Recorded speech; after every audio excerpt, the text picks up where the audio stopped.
솔로몬의 잠언이다 그렇게 표제어가 붙어 있습니다. 1절에 보니까 이것도 솔로몬의 잠언이요 유다왕 히스기야의 신하들이 편집한 것이니라 이렇게 말씀하죠. 솔로몬의 잠언이다라고 하는 것이 잠언 10장부터 22장까지도 솔로몬의 잠언 그 첫 번째 모음집이 등장한 바 있었고요. 오늘은 그 두 번째 솔로몬의 그 잠언집의 모음입니다. 근데 이 솔로몬의 잠언집이 이 히스기야의 신하들이 편집한 것이다 그렇게 말하죠. 히스기야는 성전을 정화하고 종교 개혁을 단행했던 선한 왕입니다. 그는 이스라엘에 있는 모든 주상과 아세라 목상과 산당을 다 없애버리고 율법을 지켜서 안식일을 거룩하게 지키고 하나님 앞에 예배를 회복시켰던 그런 왕입니다. 자, 그리고 그때 당시에 이스라엘에는요, 모세의 놋뱀, 그 놋뱀을 우상처럼 숭배하는 일들이 있었습니다. 그래서 히스기야가 이 모세의 놋뱀을 쳐서 완전히 산산조각 내버리죠. 그리고 그것을 느후수단이다 이렇게 말했는데, 느후수단이라고 하는 것은 놋조각이다 라는 뜻이에요. 그러니까 이스라엘 백성들이 놋뱀을 보면서 하나님을 바라봐야 되는데 하나님은 없고 놋뱀 그 자체가 영험한 것처럼, 그것이 어떤 신비한 힘이 있는 것처럼 그것을 우상 숭배했기 때문에 히스기야가 그것을 완전히 깨뜨려 버렸다. 그래서 그것은 단지 놋조각일 뿐이다 그렇게 불렀다는 것입니다. 여러분, 우리가 신앙생활 할 때 본질과 비본질이 바뀌면 안 됩니다. 본질과 비본질이 전도되어서 하나님께서 주신 복 때문에 하나님을 잃어버리는 일이 없기를 축복합니다. 그래서 하나님께서 주시는 복을 하나님 안에서 누려야 돼요. 하나님 밖에서, 하나님 없이 하나님 주신 것에 매몰되어서 거기에 내가 완전히 마음을 빼앗기면 하나님 주신 복이 결국은 저주로 바뀝니다. 그래서 이스라엘 백성들이 그렇게 우상을 숭배하고 하나님께서 주신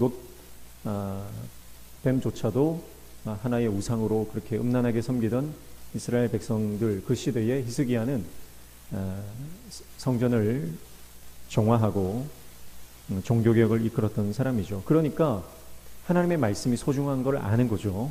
하나님의 말씀의 가치, 영적인 가치를 아는 사람입니다. 그러니까 히스기야의 그 신하들이 그 하나님의 말씀들을 모으다가 보니까 솔로몬의 잠언집, 이 집이 있는 거예요. 그래서 그것을 모아 두었습니다. 그래서 여러분, 영적인 가치를 아는 사람이 복된 사람인 줄로 믿습니다. 영적인 가치를 알아야 돼요.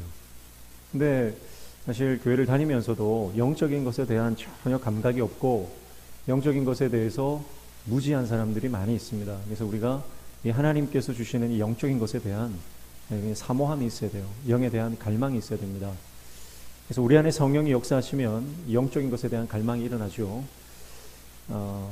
근데 나는 영적인 거 그런 거 상관없다. 난 영적인 거 별로 관심 없다. 그렇게 말하는 사람들도요, 사실은 관심 없는 게 아닙니다. 왜냐하면 우리가 영적 존재이기 때문에 내가 별로 상관없다고 말해도 사실은 내 본질이, 나의 근원이 그것을 추구하게 되어 있어요. 영적인 것을 바라보게 되어 있어요. 세상 일이 아무리 바쁘고요, 또 내가 세상적으로 성공해서 높은 위치에 올라가고 내가 많은 것을 누린다 해도요, 내 영이 채워지지 않으면 아무리 물질이 많아도요 채워지지 않아요. 옆에 있는 분한테 이렇게 말해보세요. 집사님 참 육적이시네요. 그러면요, 나는 영적인 거 관심 없어. 그래도요, 권사님은 어떻게 그런 육적이에요? 그러면 기분이 나쁘다고요. 왜 그래요? 내가 영적인 존재이기 때문에 그래요. 그런데 어떤 분이 나를 보더니 참 신령하십니다. 참 영적이십니다. 그러면 처음에는 그 영적인 거 관심 없다 그러다가도 참 영적이다 그러면 괜히 기분이 좋은 거죠. 왜 그러냐면 내가 영적인 존재이기 때문에 그래요. 제가 강단에서 설교하고 내려갔는데 어떤 분이 저를 보고 목사님 설교는 참 육적이에요. 그러면 제가 설교하기가 힘든 거예요. 예. 그런데 어떤 분이 참 근거도 없는데 참 영적이십니다, 신령하십니다 그러면 힘이 나는 거죠. 그래서 결국 요한 1서에도 보면 영혼이 잘됨 같이 범사에 잘되고 강건하기를 간구한다 그렇게 말하죠. 근데 가장 잘 돼야 되는 것, 가장 먼저 우선순위가 영이에요. 영이 잘 되어야만 그 다음에 범사가 잘 되고 육신이 건강한 것도 의미가 있는 거예요. 아무리 건강하고 아무리 내가 돈이 많고 뭐 하는 일이 잘 되고 내가 건강해도요, 영적으로 죽어 있으면, 영이 무뎌져 있으면 깨닫지 못하는 겁니다. 그래서 아무런 의미가 없다고 볼 수 있겠죠. 그래서 오늘 본문은 그런 측면에서 1절부터 이제 힌트를 주는 거예요. 정말 가치 있는 게 뭐냐, 정말 우리 인생 가운데 붙들어야 되는 게 뭐냐, 그것을 우리가 1절만 봐도 알 수가 있는 것입니다. 자, 그래서 2절에 보니까 이를 숨기는 것은 하나님의 영화요 이를 살피는 것은 왕의 영화니라 그렇게 말씀하죠. 자, 이를 숨기는 것이 하나님의 영화래요. 이게 무슨 말이냐면 하나님께서 이 땅에 어떤 진리 또 지혜 이런 것들을 많이 두셨지만 그것을 아무나 발견할 수 있도록 두시지 않았다는 겁니다. 그것을 사모하는 자가 찾아내요. 그래서 그 다음에 이를 살피는 것은 왕의 영환이라 그렇게 말했잖아요.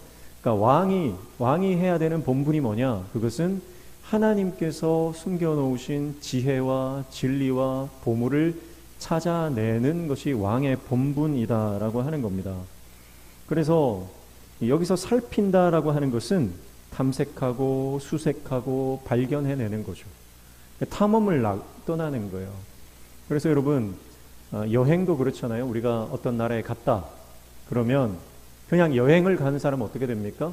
그 나라의 어떤 유적지, 어떤 고대 어떤 그 유물들 이런 것들이 있어도요, 그냥 야 이런 게 있구나 하고 넘어가는 거예요.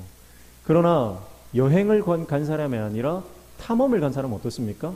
그 사람은요, 더 오지로 들어가서 정말 보물을 찾아내려고 수색하고 헤매는 거예요.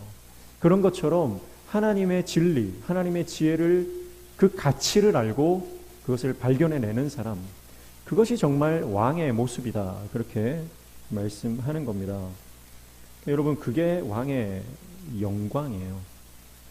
자, 여러분, 저와 여러분은 다 하나님께서 왕 같은 제사장으로 우리를 삼아주셨는데 우리 인생이 영광스러워지려면 우리가 이 땅의 것에 목숨을 걸고 살아가는 게 아니라 하나님 나라의 것에 우리가 목숨을 걸고 영적인 가치를 발견하며 나아갈 때에 우리 인생 가운데 하나님의 영광이 임하는 줄로 믿습니다.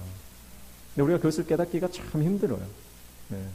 특히 세상적으로 내가 좀 잘 나가고 또 뭐 일이 많아서 바쁘고 막 그러면요, 내가 지금 당면한 이 일이 급하지 급선무지 무슨 하늘에 무슨 뭐 영적인 거냐 뭐 신령한 거냐 그런 거 신경을 쓸 틈이 없다는 거죠. 그것이 결국은 어리석은 자의 모습이다 그렇게 말씀하고 있는 것입니다. 그래서 가치를 아는 자는 어떤 비용을 들여서라도 찾아내고야 마는 거죠. 자녀를 잃어버린 분들은 자신의 인생을 포기를 하고서라도 그 자녀를 찾아내려고 전 재산을 다 버리는 거예요. 자기의 시간을 다 쏟아 버리는 거죠. 전국을 떠돌면서 그 자녀를 찾아 헤맵니다. 왜 그래요? 그 자녀가 내 생명보다 소중하기 때문에 그런 거예요. 그러니까 자녀의 가치가 있기 때문에 여러분, 그 자녀를 찾기 위해서 내가 모든 것을 다 시도하는 것처럼 하나님 나라의 영적 가치를 아는 사람만이 거기에 나의 시간과 나의 은사와 나의 재정과 그것을 투자할 수 있는 거죠. 그러나 여러분, 우리가 하나님 나라를 위해서 투자한 것 하나님께서 반드시 갚아주신다는 거예요. 우리가 이 땅에 심고 이 땅에 쌓은 것은요, 이 땅이 다 심판받아서 녹아 없어질 때 함께 사라집니다. 아무리 여러분 좋은 직장, 대단한 기업, 또 많은 재물을 쌓았다 하더라도요, 하나님께서 이 땅을 심판하실 때 다 사라져 버리는 거죠. 그러나 우리가 하나님 나라를 위해서 투자하고 헌신했던 모든 것은 하나님 나라에 차곡차곡 쌓이는 거예요. 그래서 하나님께서 갚아주시는 거죠. 우리가 영원히 살 것처럼 살아가지만 우리 인생이 너무 짧습니다. 그래서 짧은 인생, 가치 있는 게 뭔가 그것을 깨닫는 것이 참된 지혜인 줄로 믿습니다. 그래서 3절에 보면 하늘의 높음과 땅의 깊음 같이 왕의 마음은 헤아릴 수 없느니라 그렇게 말하면서 왕을 하나님과 신과 동격화를 좀 시키고 있어요. 이게 무슨 말이냐? 2절과 연결해서 정말 하나님께서 숨겨놓으신 이 땅의 보화들, 그 하나님의 진리의 가치, 지혜로운 것들을 찾아 그것을 발견해내는 왕들은 참된 가치를 알고 하나님의 기쁨이 되는 그런 왕들은 신적 권위를 갖는 위엄과 두려움의 대상이 될 것이다. 그런 말이에요. 그러니까 여러분, 하나님께서 우리를 자녀 삼아 주신 것에 대한 그 가치, 예수 이름의 가치, 그것을 아는 사람은요, 하나님께서 예수 그리스도를 이 땅에 보내셔서 이 땅 가운데 나타내신 수많은 이적과 기사와 표적들, 그것을 동일하게 여러분 우리가 능력을 나타내며 살아갈 수 있을 줄로 믿습니다. 이게 같아지는 거예요. 그래서 예수님께서도 제자들에게 너희가 나를 믿으면 내가 한 일도 할 것이요 이보다 더한 일도 하리라. 그래서 우리가 예수님 안에 거하고 우리가 진정한 참된 영적 가치를 붙들고 살아가면 우리 안에 기적이 일어납니다. 우리 안에 성령의 역사가 일어납니다. 여러분, 저는 우리 교회 성도님들이 이 땅에 발 딛고 살아가지만 하나님 나라의 실체를 경험하며 살아가기를 축복합니다. 그래서 그냥 교회만 왔다 갔다 하는 게 아니라 하나님이 우리 인생 가운데 어떻게 역사하시는지를 체험하면서 살아가야 되는 거예요. 하나님께서 내 인생 가운데 어떻게 간섭하시고 섭리하시고 역사하시고 지금도 운행해 나가시는지 그것을 우리가 영적으로 깨닫기를 축복합니다.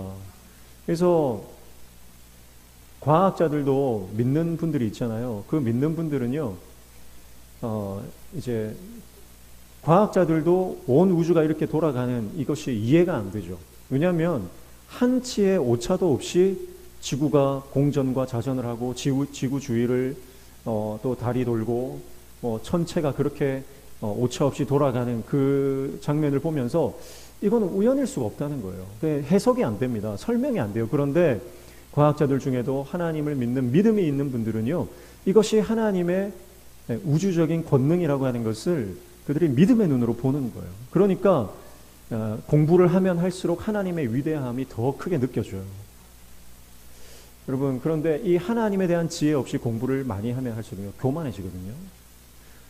교회 안에도요, 예수 없이 성경 공부하면요, 이 성경이 자기를 교만하게 하고요, 예수 없이, 내 안에 은혜 없이 기도를 많이 하면요, 그 기도가 자기를 교만하게 하고요, 목사도 마찬가지예요. 내 안에 예수 없이 십자가 없이 설교하면요, 설교한 대로 살지를 못해요. 여러분, 우리 안에 하나님의 능력을 경험하는 길은요, 나의 의를 내려놓고 오직 하나님 나라의 그 믿음으로 내가 살아가는 것입니다.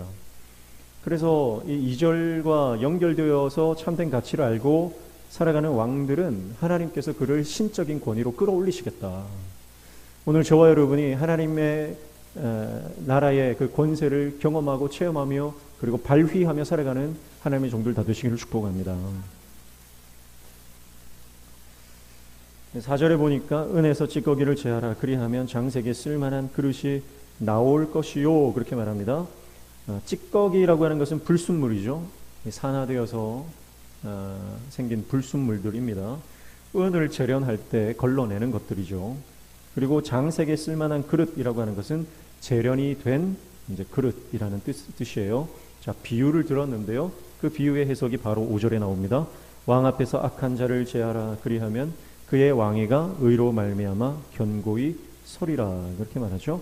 자, 왕에게서 이제 왕에게 많은 신하들이 있잖아요. 그 신하들 중에서 불순한 생각을 품고 있는 신하들이 섞여 있다는 거죠. 그 불순한 신하들을 왕 앞에서 제거하라는 겁니다. 추방하고 쫓아내라는 거죠. 직위 회제를 시켜라. 그런 뜻이죠. 그 사람을 그대로 놔두면 결국은 어떤 이 왕권이 위태로워질 수 있다. 그렇게 말하는 겁니다. 여러분, 그래서 우리 인생 가운데요, 늘 말씀드리지만 교제를 지속해야 하는 사람이 있고 교제를 끊어야 하는 사람이 있습니다. 여러분, 이것을 영적으로 잘 분별하시기를 축복합니다. 이 사람 옆에 있으면 뭔가 재밌는 것도 많고 세상적으로 나를 좀 재미있는 곳으로 인도해 줄 것 같고 이득이 될 것 같은 사람이 있어요. 그러나 여러분, 그 사람이 나를 하나님과 멀어지게 한다. 그러면 그 사람과의 관계를 끊으셔야 돼요. 뭐 가족이라면 끊을 수가 없겠죠. 뭐 혈연, 우리가 어떤 천륜으로 이어진 그런 관계라면 끊을 수 없고 그를 위해서 계속 기도해야 되겠지만 우리가 선택할 수 있는 관계들이 있거든요. 그러니까 왕이 신하를 임명하고 또 신하를 또 직위를 해제시킬 권한이 있는 것처럼 우리 인생 가운데도 우리가 선택할 수 있는 관계들이 있는데 그 선택을 신중하게 하고 영적으로 잘 분별하라. 그런 뜻입니다. 여러분, 그래서 우리가 어떤 선택을 할 때 주님과 더 가까워지고 내가 어떤 선택을 할 때 하나님과 더 친밀해지느냐, 그것을 우리가 기준으로 삼으면 틀림이 없다. 이렇게 볼 수가 있겠습니다. 그래서 오늘 오전에도 말씀드렸지만 그 권사님이 얼마나 하나님과 친밀했으면 하나님께서 내가 너 이제 데려갈 거야 라고 하는 그런 감동을 주셨을까요? 그러니까 여러분, 우리가 하나님과 친밀해져야 돼요. 하나님과 친밀하면요, 하나님의 뜻과 계획, 하나님이 하고자 하는 일들이 우리 안에 깨달아지기 시작해요. 근데 우리가 하나님과 거리가 멀면 하나님의 뜻이 뭔지 도무지 알 수가 없죠. 그래서 우리 청년들은 이제 저하고 시간을 계속 많이 보내니까요, 대충 이제 우리 목사님이 뭘 중요시하는구나, 뭐가 우선순위구나, 그런 거를 청년들이 가까이서 보면 아는 거죠. 그러면 이제 나중에는 말하지 않아도 알아서 하게 되는 거죠. 오늘 저와 여러분이 하나님과 친밀한 관계 안으로 들어가시기를 축복합니다. 그래서 마치 아버지와 아들이 친밀한 관계에 있어서 아버지가 말하지 않아도 아들이 알아서 척척척 일하고 아버지의 뜻을 순종하는 것처럼 오늘 저와 여러분이 하나님과의 친밀한 관계 안에 들어가면요, 하나님께서 앞으로 어떤 일들을 진행해 나가실지 그게 눈에 보이게 될 줄로 믿습니다. 6절, 7절 보시면 왕 앞에서 스스로 높은 채 하지 말며 대인들의 자리에 서지 말라. 이는 사람이 내게 이리로 올라오라고 말하는 것이 내 눈에 보이는 귀인 앞에서 저리로 내려가라고 말하는 것보다 나음이니라. 그렇게 말씀하죠. 이거는 예수님께서 누가복음 14장 8절부터 11절까지 말씀하신 내용과 동일한 말씀입니다. 이 말씀의 주제는 뭐죠? 누구든지 스스로 자기를 높이면 낮춰줄 것이고 자기를 낮추는 자는 하나님께서 높이실 것이다. 그 말씀이에요. 그러니까 여러분, 우리가 내 지혜로 살아가지 말고 하나님의 은혜로 살아가야 되고요, 하늘의 지혜로 우리가 살아갈 때에 하나님께서 그를 높이 들어 쓰시고 내가 잘난 줄 알고 내 지혜로 내 경험으로 사는 사람은 하나님께서 그를 낮추실 것이다. 그렇게 말씀하시는 것이죠. 8절에 보면 너는 서둘러 나가서 다투지 말라. 마침내 내가 이웃에게서 욕을 보게 될 때에 내가 어찌할 줄을 알지 못할까 두려우니라. 그렇게 말했어요. 자, 다투다라고 하는 것은 법정 용어입니다. 그러니까 여기서는 성급한 법정 다툼으로 가지 말라, 이런 말이에요. 자, 함부로 소송하지 말고, 특별히 교인들끼리는 절대 소송을 하면 안 되죠. 그래서 소송까지 가지 않도록 우리가 교회 안에서 원칙을 잘 세우시고요, 교회가 세운 원칙을 또 잘 따라 주셔야 됩니다. 그래서 교회 안에서 세운 그 대원칙들, 쉽게는 삼자대면 하지 마라, 잘못 따지지 마라, 그런 원칙들이 있거든요. 실생활에 또 적용되는 많은 원칙들이 있는데 그런 원칙들을 잘 지키고 다툼이 있을 수는 있습니다. 그러나 그 다툼을 가지고 법정까지는 가지 말라는 거예요. 고린도 전서에도 성도들 안에서 법정에 가서 송사하는 이 문제 때문에 사도 바울이 굉장히 크게 나무란 적이 있는 것을 우리가 알고 있습니다. 그래서 만약에 서둘러 나가 다툰다. 그래서 법정에 가서 소송을 걸고 법적인 다툼을 시작을 했다면 만약에 네가 지면 어떻게 될 거냐. 네가 지면 그러면 치욕과 불명예를 얻게 될 것이다. 큰 낭패를 겪게 될 것이다. 그 말씀을 하고 있는 것이고요. 9절에 보면 너는 이웃과 다투거든 변론만 하고 남의 은밀한 일은 누설하지 말라 그랬어요. 자, 어쩔 수 없이 다투는 일이 생겼어요. 어쩔 수 없이 다투는 일이 생겼을 때에는 변론만 하래요. 자, 그러니까 법적으로 공소사건과 관계없는 말은 하지 말라는 거예요. 법적인 소송 안에서 필요한 말만 하라는 거죠. 괜히 인신공격을 하지 말라는 거예요. 자기가 유리하게 그 사람의 공소사건과 관련 없는 그 사람의 치부를 드러낸다든지 그 사람의 과거를 들추어내는 그런 일들을 하지 말라는 겁니다. 상대방의 비밀을 누설하지 않고 자기만 변호하면 된다. 그렇게 말하고 있는 거죠. 말이라고 하는 것이 굉장히 중요합니다. 말은요, 그 진실이 드러나기 전까지는 굉장히 힘있게 계속해서 역사를 하거든요. 결국은 그것이 가짜 뉴스라고 판명이 나는 순간 그 역사가 그쳐지지만 그 가짜의 말이라도 계속 그 안에서 일하고 있을 때에는 안에 상처를 내는 거예요. 그러면 그 상처를 입은 사람은 치유받기가 굉장히 힘든 거죠. 그래서 우리가 하는 한마디 말이 다른 사람을 살리기도 하고 죽이기도 한다는 그 사실을 우리가 명심해야 할 것입니다. 10절에 보면 듣는 자가 너를 꾸짖을 터요 또 내게 대한 악평이 내게서 떠나지 아니할까 두려우니라. 듣는 자는 아마 재판장이고요. 또 배심원들이겠죠. 그런 사람들이 너를 꾸짖을 것이고 네가 다른 사람의 치부를 드러내고 비밀을 누설했을 때에 그것이 결국은 너의 악평으로 돌아오게 될 것이다. 다른 사람의 허물을 들춰내는 사람은요, 결국은 그것이 자기의 수치가 된다는 거예요. 그래서 교회 안에서 절대 성도들의 연약함이 있잖아요. 그 연약함을 들춰내지 마세요.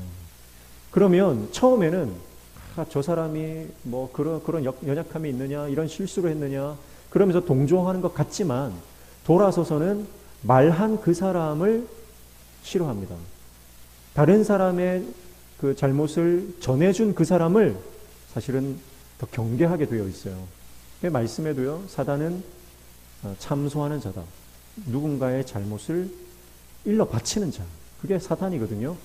오늘 우리가 성도의 연약한 것을 덮어주고 위에서 기도해주는 하나님의 종이 되어야 될 줄로 믿습니다. 들추어내고 막 까발리는 것은 하나님의 뜻이 결단코 아니다라고 하는 것입니다. 11절에 경우에 합당한 말은 아로새긴 은쟁반의 금사관이라 그렇게 말했어요. 자, 반면에 이 경우에 합당한 말, 원어적으로는 상황에 맞는 말, 때에 맞는 말이란 뜻이에요. 그래서 때에 맞는 말, 또 정직한 말, 이런 것들은 아로새긴 은쟁반의 금사과라 이렇게 말해요. 이것은 아름답게 새겨놓은 입체적 조각 예술품이라고 하는 뜻입니다. 그러니까 말을 잘하는 사람은요, 그 사람은 예술적인 삶을 산다 이런 뜻이라고 볼 수 있어요. 말이 예술입니다. 네. 우리가 다 이 언어의 예술가가 되시기를 축복합니다. 네. 우리가 꼭 무슨 예술을 해서 예술이 아니고 우리가 정직한 말, 또 하나님께서 기뻐하시는 말, 때에 합당한 말을 하는 것만으로도 우리는 예술적 삶을 살아간다는 거예요. 12절에 슬기로운 자의 책망은 청종하는 귀의 금고리와 정금 장식이니라 그랬어요. 자, 합당한 말에 대해서 말했고, 그 다음에 청종하는 귀죠. 그러니까 슬기로운 자가 책망을 하는데 그것을 들을 수 있는 귀가 있어요. 그 듣는 귀는요, 결국은 금고리와 정금 장식이 된다. 그렇게 말씀을 하고 있습니다. 자, 여러분, 아름다운 귀는요, 큰 귀걸이, 금귀걸이 한 귀가 아름다운 귀가 아니라 하나님의 말씀을 듣는 귀인 줄로 믿습니다. 그래서 가장 아름다운 귀는 하나님의 말씀을 듣는 귀. 가장 아름다운 입술은요, 어떤 입술입니까? 분홍색 립스틱을 진하게 바른 입술이 아니라 하나님의 말씀을, 복음을 전하는 입술, 다른 사람을 살리는 말을 하는 그 입술이 가장 아름다운 입술인 줄로 믿습니다. 가장 아름다운 눈은 하나님의 말씀을 보는 눈이고, 가장 아름다운 손은 주님의 사명을 감당하는 손일 것입니다. 가장 아름다운 발은 주님의 복음을 전하기 위해서 가장 낮은 곳으로 걸어가는 그 발걸음, 그것이 가장 아름다운 발이 되는 줄로 믿습니다. 13절에 보시면 충성된 사자는 그를 보낸 이에게 마치 추수하는 날의 얼음 냉수 같아서 능히 그 주인의 마음을 시원하게 하느니라, 그렇게 말해요. 추수하는 날은 굉장히 덥고 또 힘든 때이겠죠.